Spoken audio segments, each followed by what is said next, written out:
Hoy vamos a hablar de la anatomía del abdomen. Y dentro de la cavidad peritoneal o del abdomen, vamos a ver una cavidad que se llama cavidad peritoneal, que está formada por el peritoneo. El peritoneo, que es una membrana serosa anexa a los órganos contenidos dentro de la cavidad abdominopélvica. Peritoneo asegura el sostén de los órganos de la cavidad abdominal, suspendiéndolos y fijándolos a la pared. Esa es entre sus funciones que tiene el peritoneo. Permite a las vísceras deslizarse unas sobre otras y favorece así sus movimientos propios, y a su vez permite la reabsorción de líquidos intraperitoneales. Ya el peritoneo se desdobla o presenta dos hojas, una hoja parietal y una hoja visceral, y además también presenta repliegues membranosos. La hoja parietal o peritoneo parietal aplica sobre las paredes de la cavidad abdominal y pélvica. La hoja parietal está tapizada en toda su extensión por una capa de tejido celular o célula adiposo denominado fascias extraperitoneal. Ya la hoja visceral o peritoneo visceral está constituida por revestimiento seroso de los órganos abdominopélvicos. Entonces el peritoneo parietal reviste las paredes de la cavidad abdominal, y la hoja visceral reviste las vísceras, que están en la parte externa de las vísceras. Si ustedes estudian en la parte histológica, las vísceras de la cavidad abdominal del tubo digestivo tienen 4 capas. La más interna es la mucosa, después sigue la submucosa, la muscular, formada por músculo liso, y la serosa. La serosa es el peritoneo, y es el que estamos hablando nosotros en estos momentos, de la hoja visceral o peritoneo visceral. También tiene repliegues membranosos que unen el peritoneo parietal con el peritoneo visceral. Une prácticamente las vísceras a las paredes o entre vísceras también. ¿Cuáles son esos repliegues del peritoneo? Entre ellos tenemos los mesos, omentos o epiplon, y los ligamentos. Los mesos unen a la pared un segmento del tubo digestivo. Ejemplo, el mesogastrio une el meso al estómago, une la pared abdominal al estómago, o el mesoduodeno une la pared al duodeno, o el mesenterio une la parte del colon transverso o del intestino delgado, el yeyuno y el ilium, a la pared abdominal posterior, o el mesocolon une el colon a la pared abdominal. Y los epiplon, u omentos también llamados, se extienden entre dos órganos intraabdominales. Por ejemplo, tenemos el epiplon menor, que une el estómago al hígado y una parte del duodeno, y el epiplon mayor u aumento mayor une el estómago al colon transverso. Los epiplon se caracterizan porque tienen en su interior vasos sanguíneos, al igual que los mesos. Los que no tienen vasos sanguíneos son los ligamentos. Los ligamentos unen a la pared los órganos intraabdominales o pélvicos que no forman parte del tubo digestivo. Por ejemplo, une el hígado, el útero, etcétera, a la pared abdominal. Esos son los ligamentos. ¿Cómo se divide la cavidad peritoneal? La cavidad peritoneal se divide en cavidad peritoneal mayor y cavidad peritoneal menor. Y ya la menor, vean, ya le ponemos un nombre. Se llama bolsa omental o transcavidad de los epiplones. Esta transcavidad se sitúa posterior al estómago y al aumento menor. Vamos a ver que esta cavidad tiene orificios, tiene conductos que comunican la gran cavidad peritoneal mayor a la pequeña cavidad, a la transcavidad de los epiplones. A su vez también vamos a encontrar el mesocolon transverso, que divide la cavidad abdominal en dos partes: compartimiento supracólico, o también llamado compartimiento supramesocólico, que contiene el estómago, el hígado y el vaso. Y el compartimiento inframesocólico o simplemente infracólico, que contiene el intestino delgado, el colon ascendente y descendente. Ya el compartimiento infracólico se sitúa posterior al aumento mayor y está dividido en espacios cólico derecho y cólico izquierdo por el mesenterio del intestino delgado. Entonces aquí tenemos el colon ascendente, el colon transverso, el colon descendente. En el colon transverso encontramos el aumento mayor y encontramos el meso también, el meso del colon transverso. Este meso del colon transverso es el que divide un compartimiento supramesocólico e inframesocólico. Aquí en el inframesocólico hay el espacio infracólico derecho y el infracólico izquierdo. Quien divide es el mesenterio del yeyuno y el ilion. Divide en esos dos espacios. Contiene prácticamente estos espacios inframesocólicos al intestino delgado, a las alzas intestinales. Lateralmente encontramos unos espacios entre la pared abdominal derecha y el colon ascendente, el surco paracólico derecho, o también llamado espacio parietocólico derecho. Y en el lado izquierdo, entre el colon descendente y la pared abdominal lateral izquierda, encontramos el surco paracólico izquierdo o espacio parietocólico izquierdo. Eso en relación al compartimiento inframesocólico, ¿no? En la parte superior, vuelvo a repetir, el compartimiento supramesocólico. Muy bien, habíamos adelantado que la cavidad peritoneal se dividía en gran cavidad y pequeña cavidad peritoneal. La gran cavidad que contiene a los órganos abdominales y la pequeña cavidad que se encuentra prácticamente por detrás del estómago y del epiplón menor. Esa pequeña cavidad se llama bolsa omental o transcavidad de los epiplones.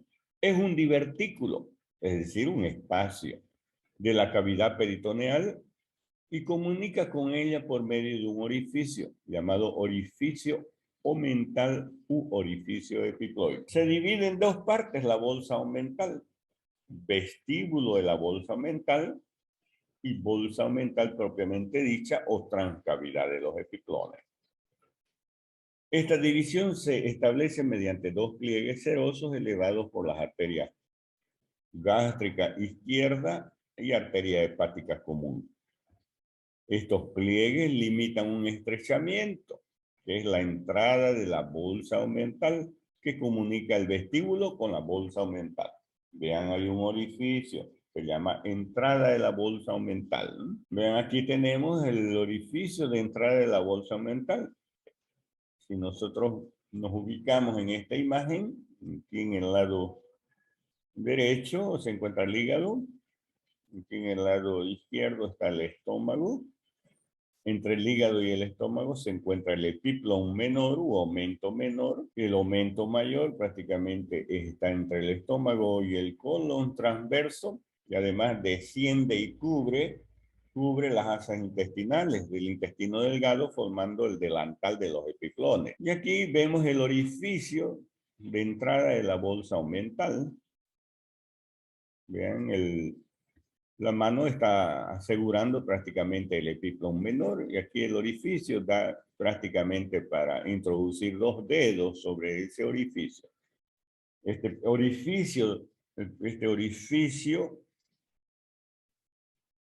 también llamado hiato de Winslow, se va a continuar con el vestíbulo y posteriormente se va a continuar ya con la bolsa omental, ¿no?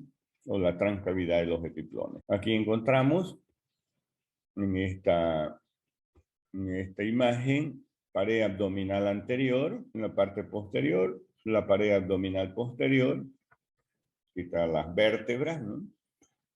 Las paredes abdominales laterales. De rojo, la cavidad peritoneal mayor y el peritoneo prácticamente, peritoneo parietal y el peritoneo visceral. Por ejemplo, aquí el peritoneo que cubre al estómago o que cubre al vaso o que una parte por delante del de los riñones, no cubre el peritoneo a los riñones, están por delante, porque los riñones son órganos retroperitoneales. Aquí la vena cava inferior, la arteria aorta, son órganos retroperitoneales, no están cubiertas por el peritoneo. Entonces, aquí ya vemos en la parte derecha, el peritoneo va a estar cubriendo al hígado prácticamente. Solo la parte posterior del hígado no está cubierta por el peritoneo. Entonces, esa es la gran cavidad peritoneal mayor. Y por detrás, vean, este es el epiplón menor con sus vasos. Por detrás del estómago y del epiplón menor se encuentra esta pequeña cavidad. Se llama transcavidad de los epiplones, también llamado bolsa omental. Gran cavidad y pequeña cavidad. Y eso es lo que vamos a hablar enseguida, de las paredes que tienen estas cavidades y estos orificios que comunican la gran cavidad con la pequeña cavidad. Entonces, el orificio prácticamente que comunica la gran cavidad, aquí va a estar el orificio mental. El orificio mental. Y se va a continuar el orificio mental con el vestíbulo. Luego el vestíbulo se va a continuar con la entrada de la bolsa omental. Aquí va a estar la entrada de la bolsa omental y luego la bolsa omental.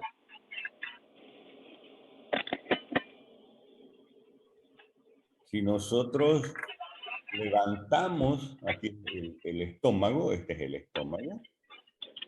Vean, de la curvatura mayor del estómago nace el epiplón u aumento mayor que se dirige al colon transverso. Aquí se ha cortado prácticamente el epiplón mayor, por eso se ha conseguido levantar para ver la parte posterior del estómago, donde se encuentra la transcavidad de los epiplones. Y vean, es un espacio por detrás del epiplón menor y por detrás del estómago.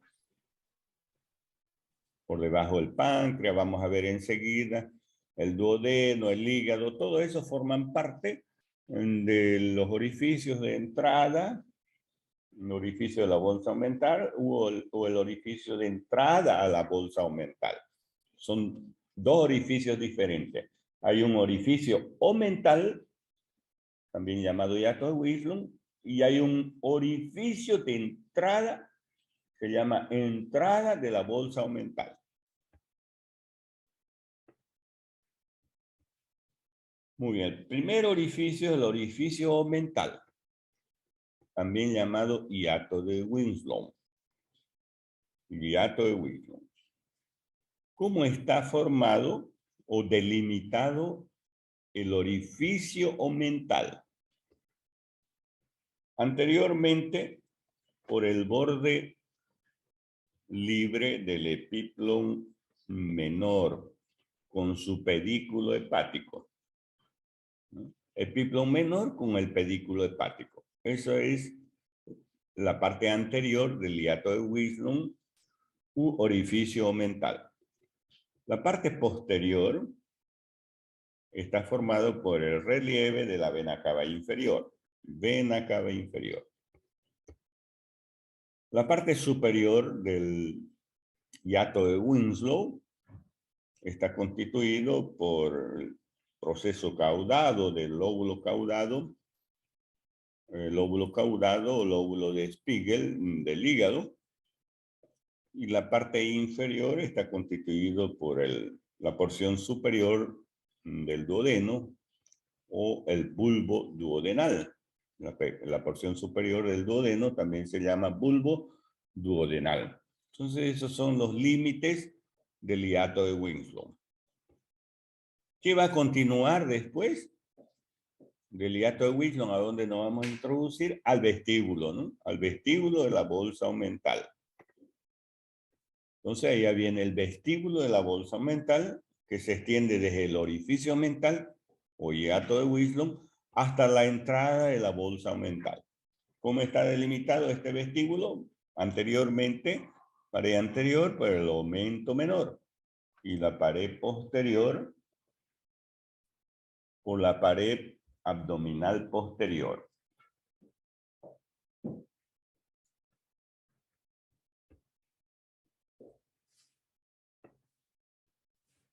Y luego, después del vestíbulo, vamos a encontrar la entrada de la bolsa omental. La entrada de la bolsa omental comunica el vestíbulo con la bolsa omental o con la transcavidad de los epiplones. ¿Y cómo está delimitada la entrada de la bolsa omental?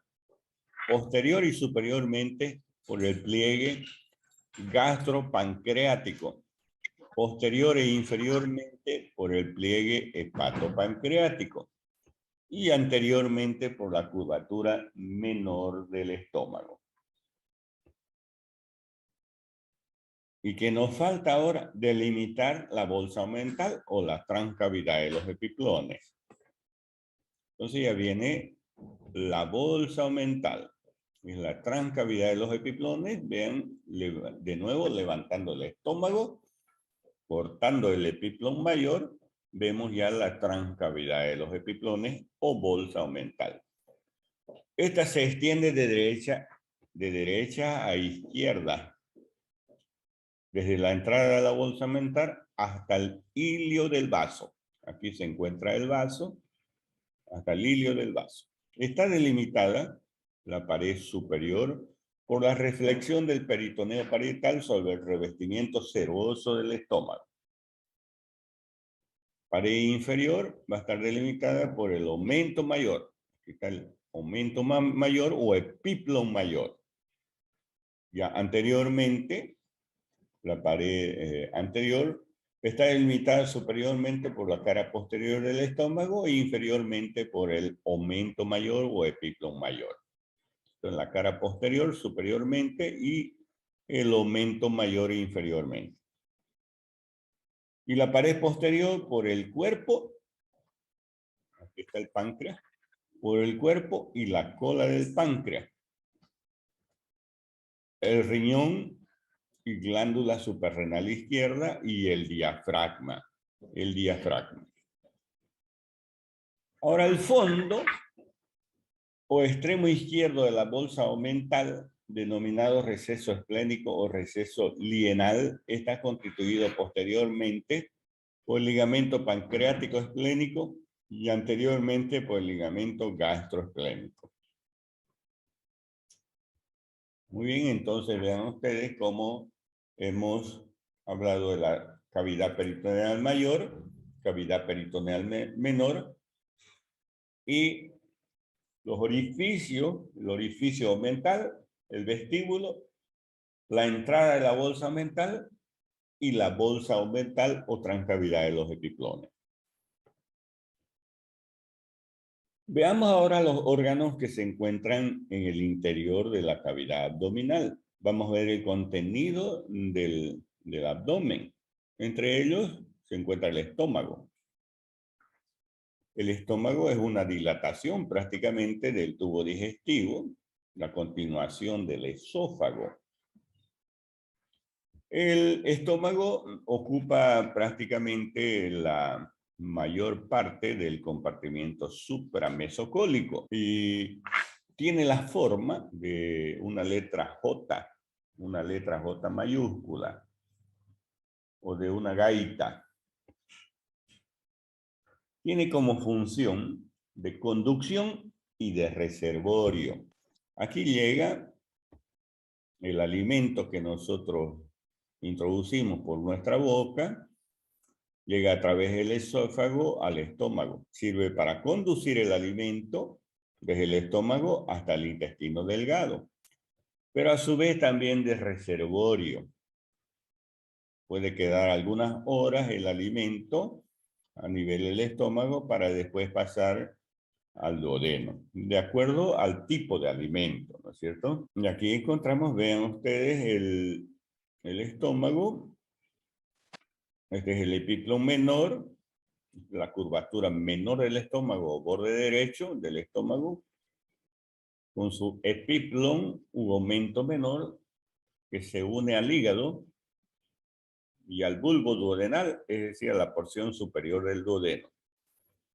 Aquí es la curvatura mayor o borde izquierdo que tiene el estómago, de donde se desprende el epiplón u aumento mayor que se va a unir al colon transverso, pero a su vez va a descender y va a cubrir las asas intestinales para formar el delantal de los epiplones.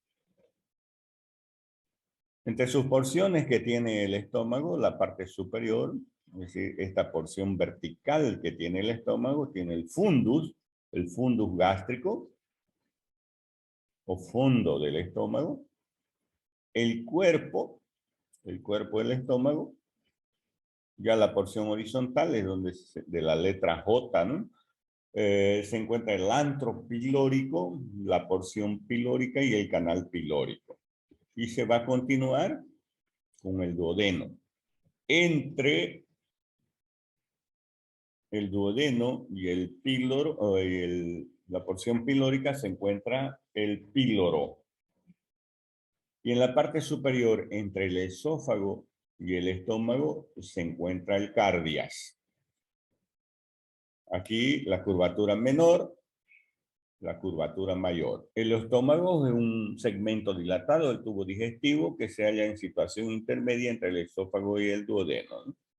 Ocupa la mayor parte de la celda subfrénica, que corresponde aproximadamente al hipocondrio izquierdo y a una parte del epigastrio. Esa es la ubicación, ¿no?, del estómago.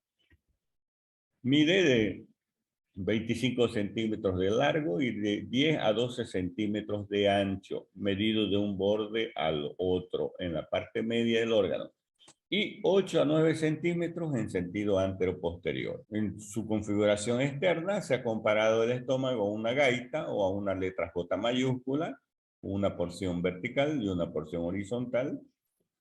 La porción vertical o porción descendente, porción pilórica o porción horizontal. Presenta una cara anterior, una cara posterior, curvatura menor o borde derecho, donde se desprende el aumento mayor, el aumento menor, y curvatura mayor o borde izquierdo, de donde se desprende o se origina el aumento mayor.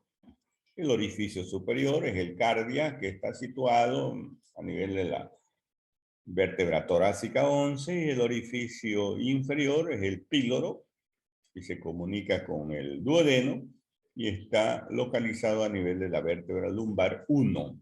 Esa es la configuración externa del estómago. Entonces aquí vemos el fundus del estómago, ¿ven?, que tiene la forma de una letra J mayúscula, el fundus del estómago, el cuerpo y la región pilórica, ¿no?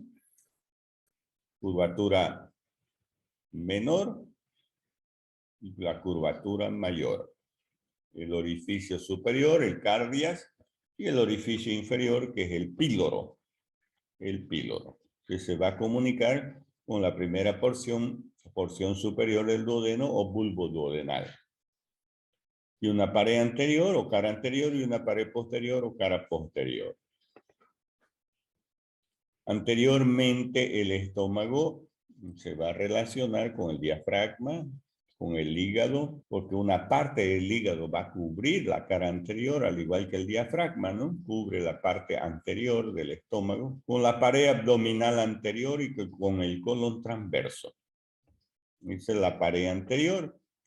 En la pared posterior del estómago se va a relacionar con la glándula suprarrenal izquierda, el riñón izquierdo, el páncreas, el mesocolon y el vaso, ¿no?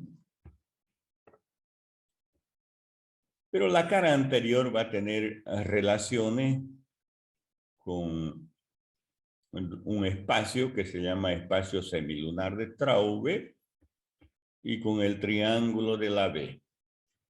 Este espacio semilunar de Traube está limitado superiormente, o límite superior, comienza en el extremo anterior del octavo cartílago costal izquierdo hasta la 11 costillas. Y el límite inferior constituido por un arco entre los dos extremos de su límite superior. Y el triángulo del AB, sus límites son en la parte derecha,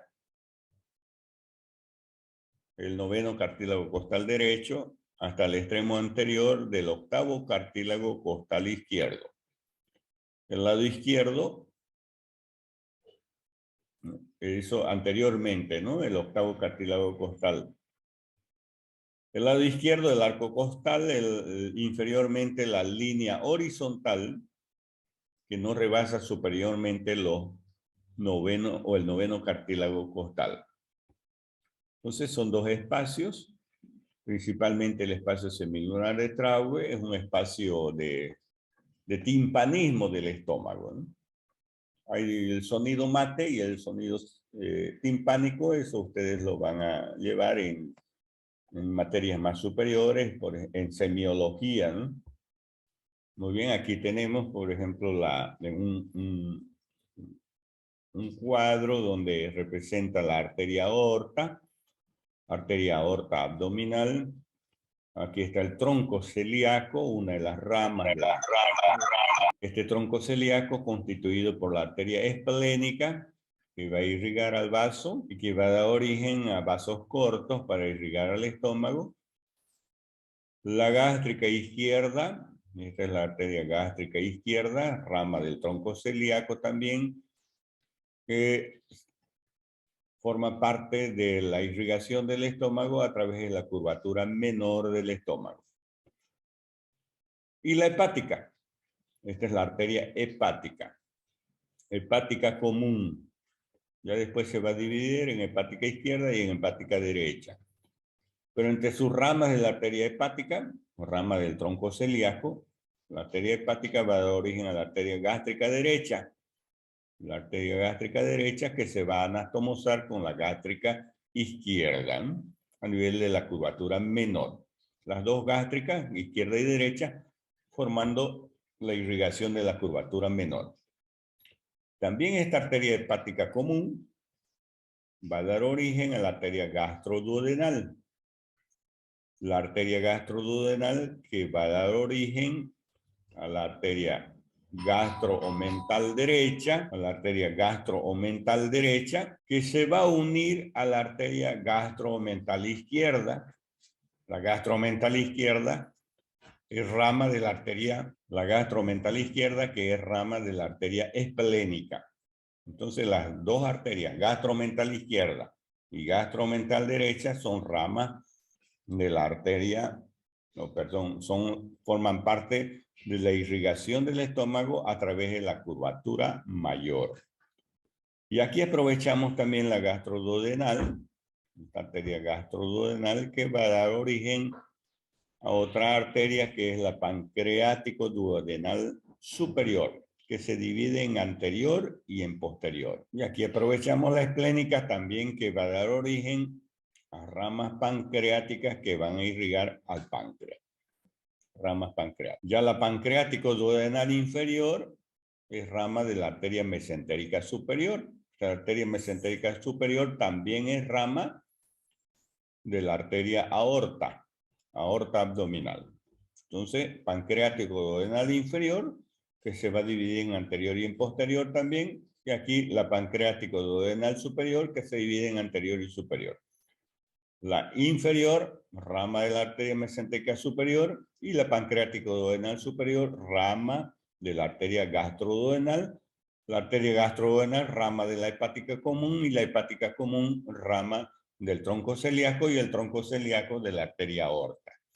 Entonces, vean, hemos aprovechado también, nos hemos salido un poco de la irrigación del estómago, también hemos irrigado el duodeno y el páncreas, ¿no? Y el hígado, ¿no? A través de la arteria hepática. Pero bueno, ya lo aprovechamos esta imagen. Aquí de nuevo, la irrigación de la curvatura menor del estómago y la irrigación de la curvatura mayor. Las arterias gastromental derecha o gastroepitológica derecha y gastro-omental izquierda o gastroepiploica izquierda en la curvatura mayor, y la arteria gástrica izquierda y gástrica derecha en la curvatura menor. Hay lo que se denomina el plexo solar. El plexo solar. Nos ubicaremos en esta imagen. Aquí está el estómago cortado prácticamente, retirado el estómago. Aquí está el duodeno, que es parte del intestino delgado, el duodeno, que tiene esta forma, una letra C o de una letra O, dicen algunos, ¿no? El intestino grueso, también cortado. Aquí en medio la arteria aorta, la vena cava inferior. La arteria aorta con el trípode de Haller o tronco celíaco, constituido por la arteria esplénica, arteria gástrica izquierda y arteria hepática. Alrededor del tronco celíaco terminan estos nervios. Los neumogástricos, que forman parte del sistema parasimpático, y el sistema simpático. Recuerdan los nervios esplácnicos mayor y menor, que provienen de la región torácica. Esplácnico mayor y menor. Entonces, alrededor del tronco celíaco, el sistema simpático y el sistema parasimpático, terminando a nivel de estos ganglios, los ganglios semilunares van a formar el plexo solar o cerebro abdominal. De aquí nace la inervación de las vísceras. Por ejemplo, y aquí tenemos el vaso. ¿Quién va a irrigar al vaso? Va a irrigar la arteria esplénica. ¿Y cómo van a llegar los nervios al vaso? A través de la arteria esplénica. Vean ustedes cómo los nervios siguen a la arteria y así llegan al vaso. El plexo esplénico prácticamente, ¿no? Pero ¿de dónde proviene? Del plexo solar. Arterias renales, por ejemplo, aquí están los riñones. Aquí hay uno de los riñones, por ejemplo, en la parte posterior, acá en el colon, van a estar los riñones. Las arterias renales van a irrigar a los riñones, pero ¿cómo llegan los nervios a los riñones? A través de las arterias. Las arterias vienen rodeadas de un plexo renal, proveniente del plexo solar. Las arterias mesentéricas, por ejemplo, mesentérica superior, va a irrigar al intestino delgado y al intestino grueso. Pero ¿cómo van a llegar los nervios al intestino delgado y grueso? A través de las arterias, como ven ustedes. Las arterias están siendo rodeadas por los nervios. Y ahí ya se va a formar el plexo mesentérico superior y el plexo mesentérico inferior, plexos nerviosos, ¿no? Pero están llegando a través de las arterias, los nervios. O la arteria hepática, por ejemplo. ¿Cómo llegan los nervios al hígado? A través de la arteria hepática. La arteria hepática viene rodeado de nervios, el plexo hepático, ¿no? Entonces, vean ustedes, y aquí en la parte inferior, la arteria aorta va a dar origen a las arterias ilíacas, ilíaca interna, ilíaca externa. La ilíaca interna va a irrigar la pelvis. La ilíaca interna también se llama arteria hipogástrica. ¿Y por quién va a estar rodeada la arteria hipogástrica? Que va a irrigar a los órganos pélvicos. Va a estar rodeada por nervios. ¿Qué nervios? Nervios que provienen de este plexo, ¿no? Del plexo solar. Entonces la arteria mesentérica superior, no, perdón, la arteria hipogástrica va a formar el plexo hipogástrico. Y así sucesivamente. Todos los órganos abdominales están siendo inervados por estos nervios que vienen a través de las arterias. ¿Bien? Ya sabemos cómo se forma el plexo solar. ¿Alrededor de quién? Alrededor del tronco celíaco. De ahí se desprende. Y se continúa con la arteria aorta y sus ramas, ¿no? Mesentérica superior, mesentérica inferior, arterias renales, arterias capsulares medias y arterias genitales, ¿no? Son las ramas de la aorta.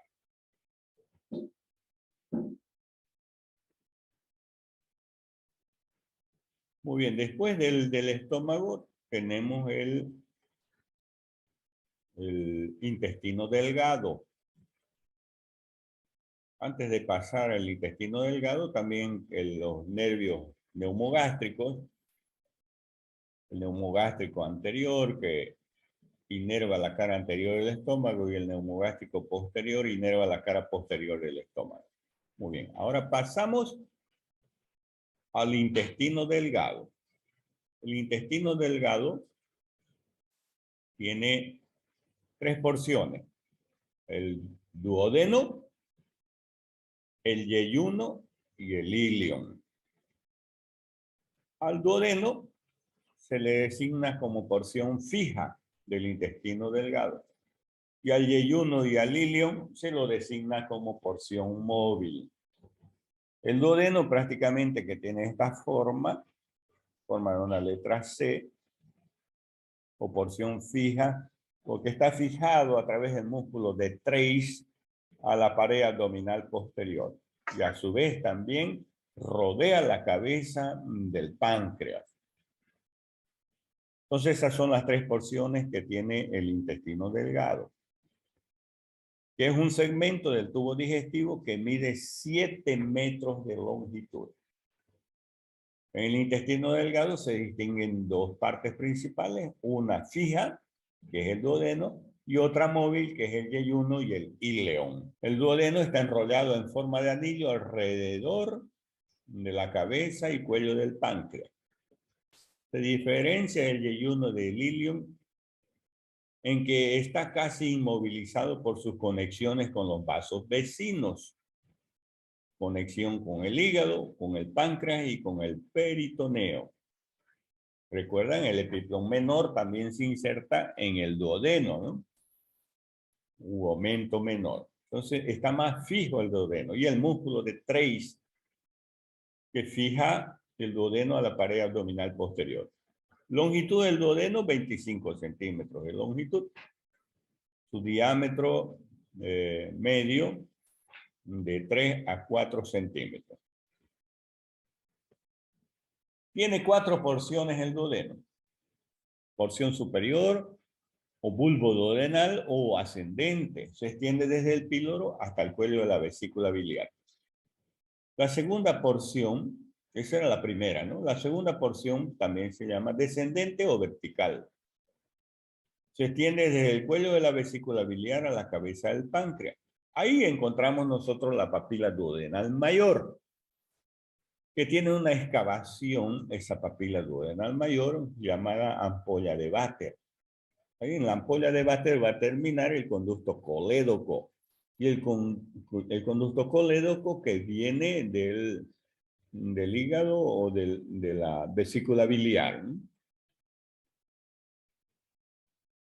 Y la papila, perdón, y en la ampolla de Vater, el colédoco y el conducto pancreático principal o conducto de Wilson. Ahí terminan.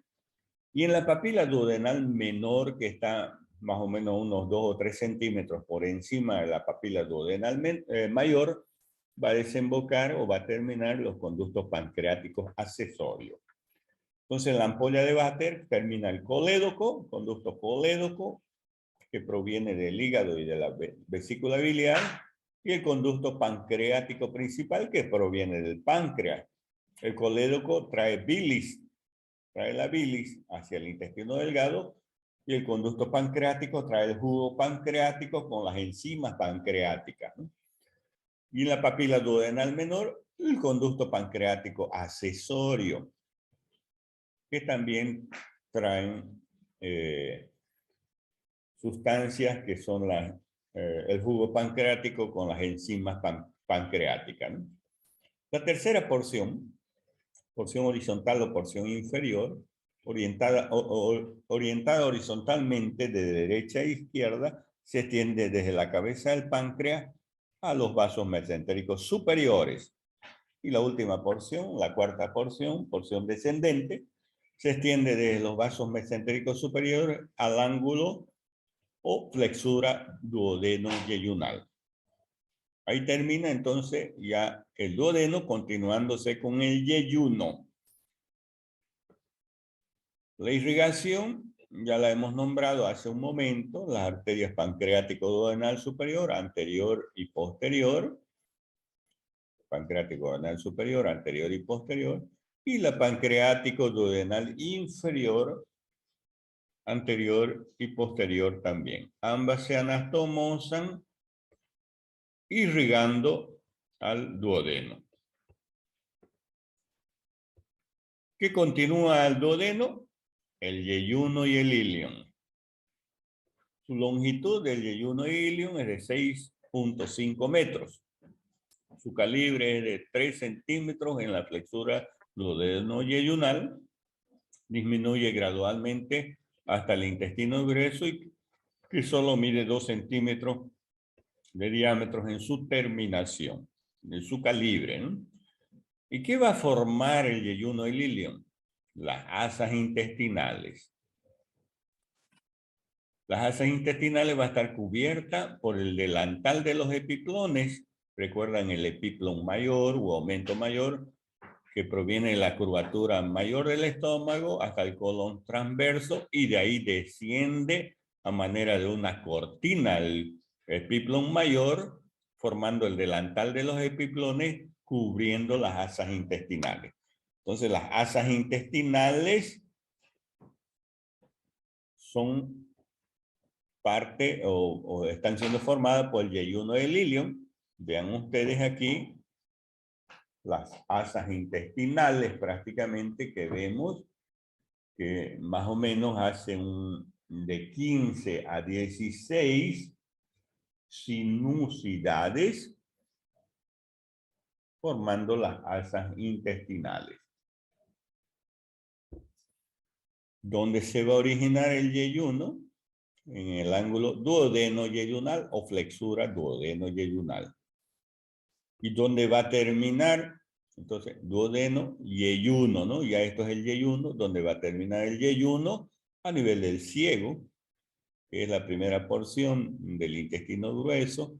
Aquí se encuentra una válvula, se llama válvula iliocecal, o válvula de Bowen, o barrera de los boticarios.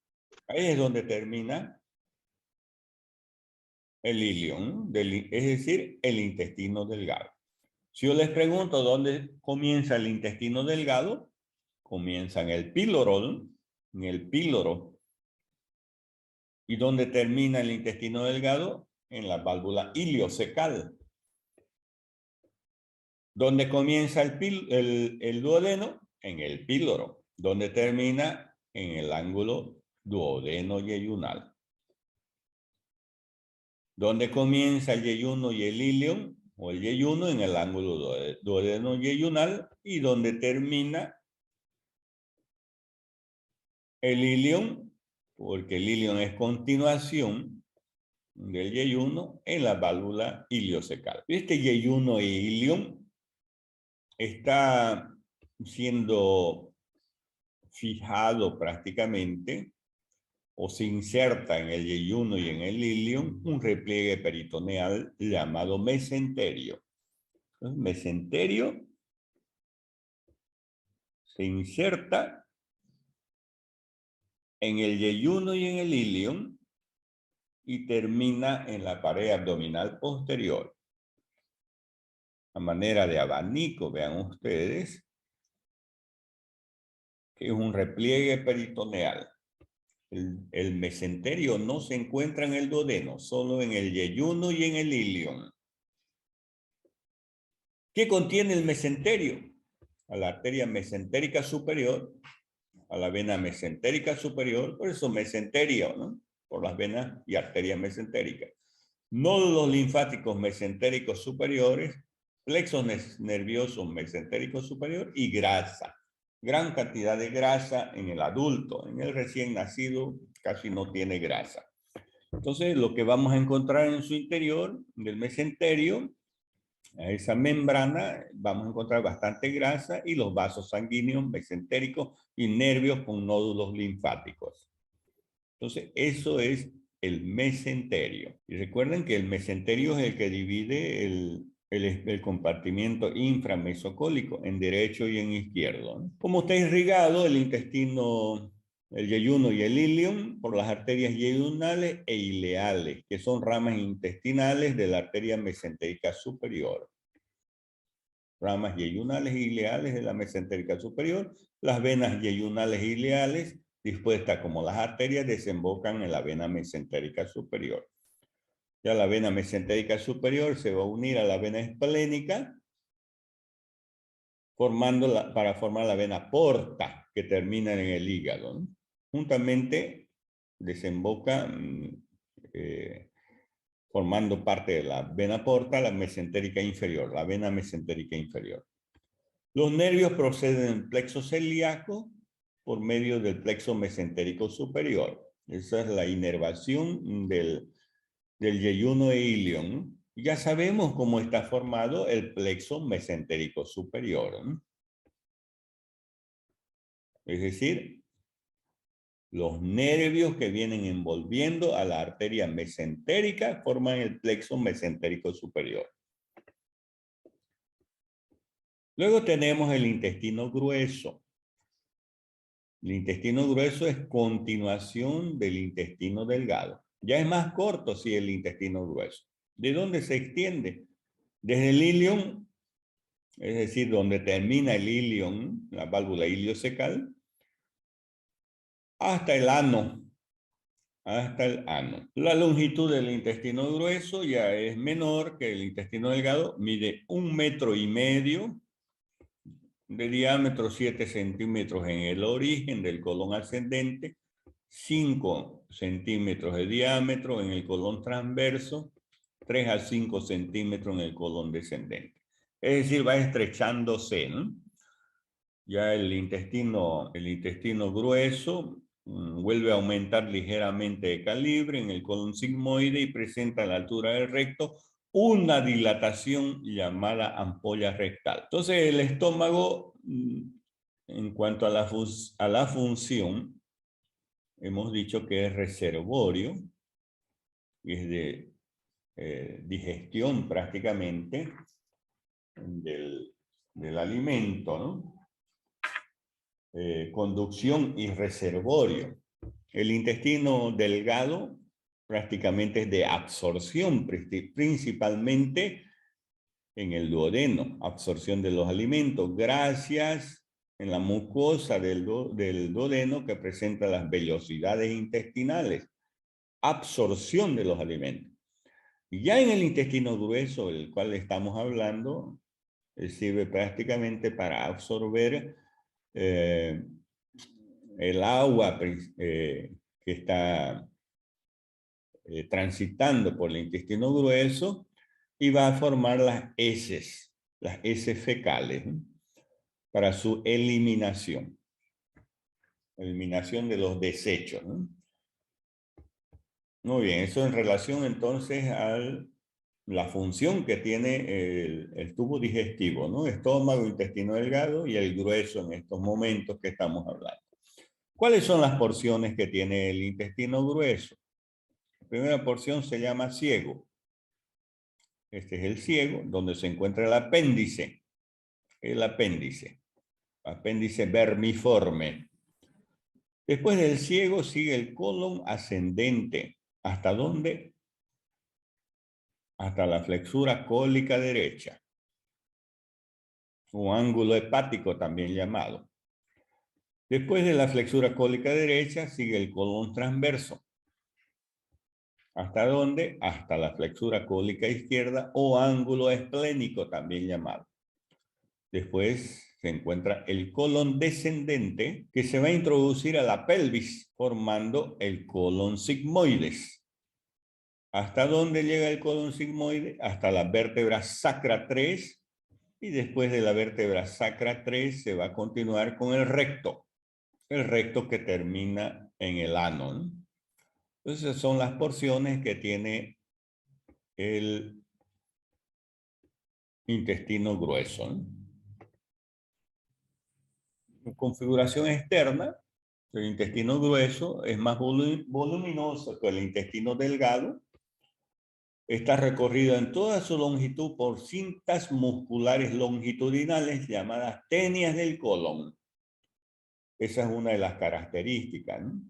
Entonces, es más voluminoso que el intestino delgado y presenta tenias del colon. En el intervalo entre las tenias, el colon presenta saculaciones denominadas austras o abolladuras del colon, que están separadas por pliegues semilunares del colon. Las austras del colon se atenúan y desaparecen en las proximidades del recto y del conducto anal. Y a lo largo de las tenias del colon se implantan pequeños cuerpos adiposos denominados apéndices omentales o apéndices epiploicos o apéndices adiposos del colon. Los apéndices omentales son prolongaciones de masa adiposa contenida en los mesos. Entonces, el intestino grueso, más voluminoso que el delgado, presenta tenias del colon, presenta austras o abolladuras y presentan apéndices epiploicos. Son las características externas que lo diferencian también con el intestino delgado y también que es más corto, ¿no? El intestino grueso. Entonces aquí tenemos el ciego, colon ascendente, flexura cólica derecha, colon transverso, flexura cólica izquierda, colon descendente, colon sigmoide, hasta la sacra 3 y luego el recto. Las austras o abolladuras son unos estrechamientos que presenta el colon. El intestino delgado es liso, ¿no? Pero vean ustedes, el intestino grueso presentan estas abolladuras, llamadas austras o abolladuras del colon. También presentan las tenias musculares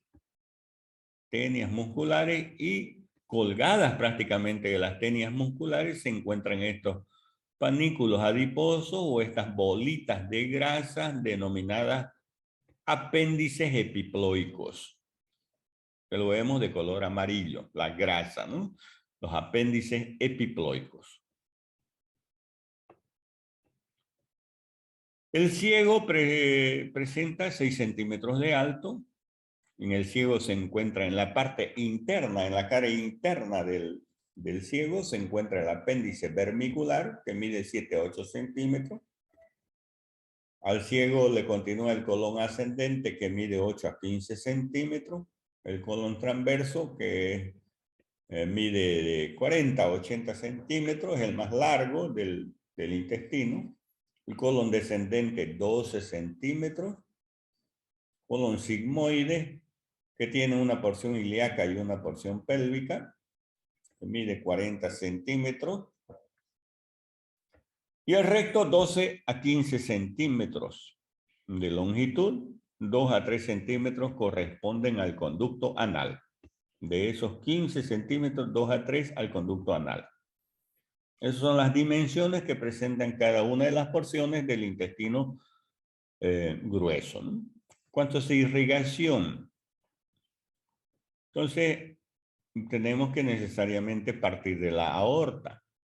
Dos ramas importantes, dos ramas viscerales de la arteria aorta, como ser la arteria mesentérica superior y la arteria mesentérica inferior, son las encargadas de irrigar al intestino delgado y al intestino grueso. El duodeno es la pancreático duodenal superior e inferior. El yeyuno y el ilion es las arterias yeyunales e ileales de la mesentérica superior. Ahora viene la mesentérica superior, aquí la vemos, la mesentérica superior va a irrigar la parte derecha del intestino grueso, un poquito más inclusive de la parte derecha. Entonces, la mesentérica superior irriga la parte derecha, es decir, irriga el ciego con el apéndice, irriga el colon ascendente y una mitad, la mitad derecha del colon transverso. Esa es la arteria mesentérica superior, irrigando a través de las arterias cólica media, arteria cólica derecha y arteria iliocólica. Son las ramas de la arteria mesentérica superior. La mesentérica inferior, esta de aquí es la mesentérica inferior, va a dar origen también a ramas. La arteria cólica izquierda, las arterias sigmoideas, son las arterias sigmoideas que irrigan al colon sigmoide, sigmoidea superior, sigmoidea media y sigmoidea inferior. La arteria cólica izquierda. Cólica izquierda. Entonces, cólica izquierda, arteria sigmoidea, y la rama terminal, es decir, la arteria mesentérica inferior se va a continuar con otra arteria, es continuación, va a formar la arteria rectal superior. Rectal superior. Es la misma arteria mesentérica inferior, que cuando llega al recto ya se transforma en arteria rectal superior. Pero aquí sucede algo importante a nivel del colon transverso, en la parte inferior del colon transverso, las ramas de las arterias mesentérica inferior y de la arteria mesentérica superior se van a anatomosar, se van a unir para formar el arco de Riolano.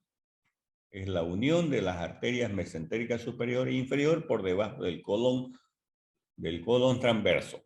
La anastomosis máxima de Haller. Y aquí en esta imagen, en esta pequeña imagen, vemos las ramas yeyunales e ileales de la mesentérica superior. Yeyunales e ileales de la mesentérica. Esto es el yeyuno y esto es el ilion del intestino delgado.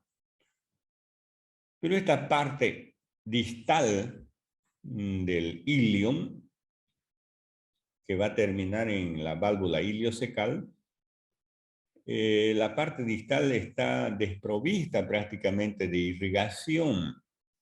Es la zona avascular de Traube, más o menos unos 40 centímetros de poca irrigación que tiene el intestino, ¿no? El intestino grueso, el intestino delgado prácticamente. Muy bien, entonces, arteria mesentérica superior y mesentérica inferior irrigando al intestino delgado y al intestino grueso. Las venas, el retorno venoso es a través de las venas mesentérica superior y mesentérica inferior. Mesoroicas también llamadas, mesoroica mayor y mesoroica menor. Mesentérica superior y mesentérica inferior. La inferior uniéndose con la vena esplénica. Entonces la vena esplénica, aquí está la mesentérica inferior y la mesentérica superior van a formar la vena porta. La vena porta que va a ir a terminar a nivel del hígado. A nivel del hígado, formando la irrigación funcional del hígado. Luego van a salir las venas a través de las venas suprahepáticas, que van a terminar en la vena cava superior.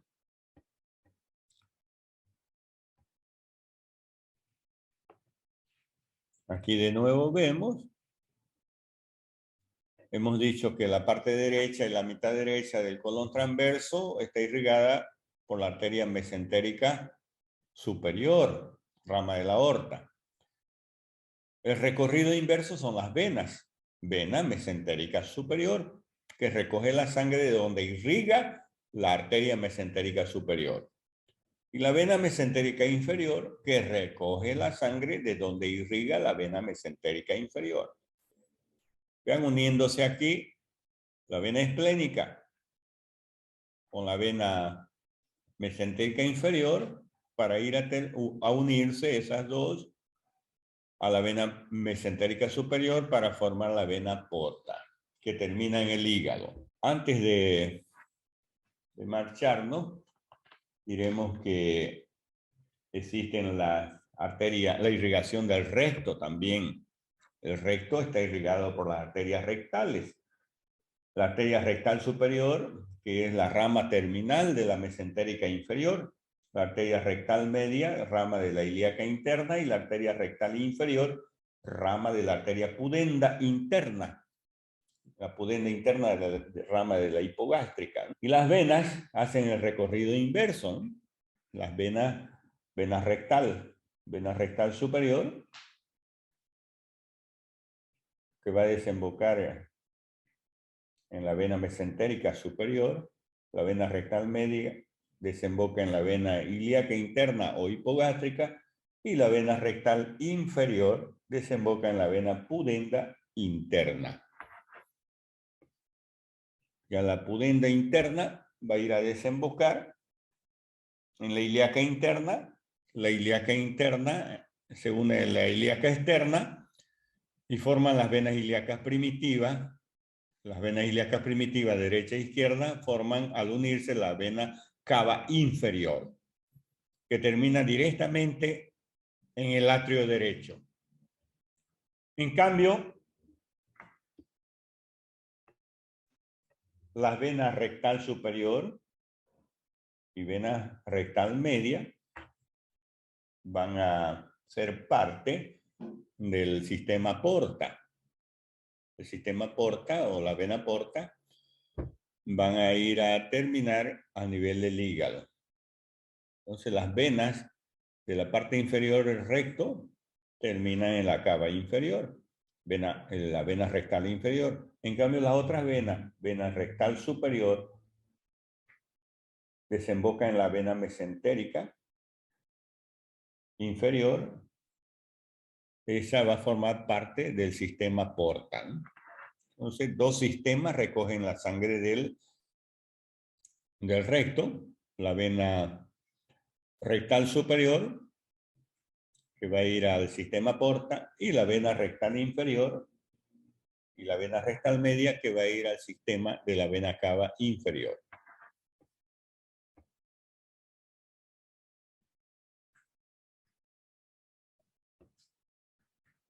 En cuanto a los nervios del recto,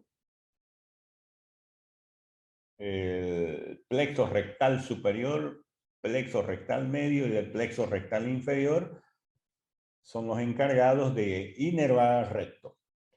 Y hay un nervio voluntario, que es el nervio rectal inferior o anal inferior, que proviene del plexo sacro. Ese nervio rectal inferior es voluntario, inerva el esfínter anal externo. En cambio, el plexo rectal superior, medio e inferior forman parte del sistema involuntario.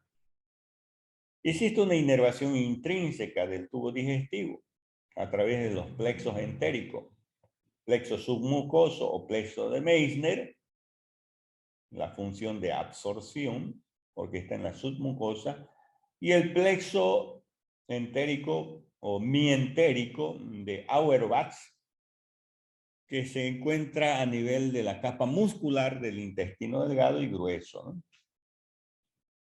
Tiene la finalidad de realizar los movimientos del intestino. Ese es el plexo mientérico de Auerbach.